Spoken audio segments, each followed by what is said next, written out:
15-20 ఏళ్ళకి సరిపడా ధాన్యం ముక్కబెట్టేటట్టు ఎందుకు పెట్టుకుంటారా గోదాములలో? ఫ్రెష్గా ఉన్నప్పుడు ఇవ్వచ్చు కదా.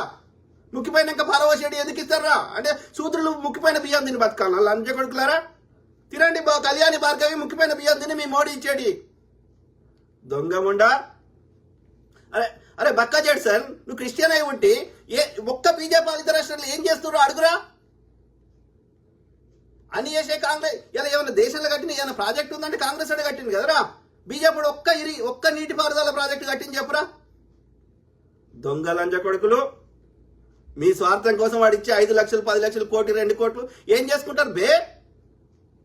వాడు 200 మొత్తం 70 ఏళ్ళల్లో వాడు 56 లక్షల కోట్లు 64 ఏళ్ళలో చేస్తే వీడొక్కడే ఈ 11 ఏళ్ళలో 150 లక్షల కోట్లు అప్పు చేసిండు. గిన్ని దేశాలు తిరిగిండు.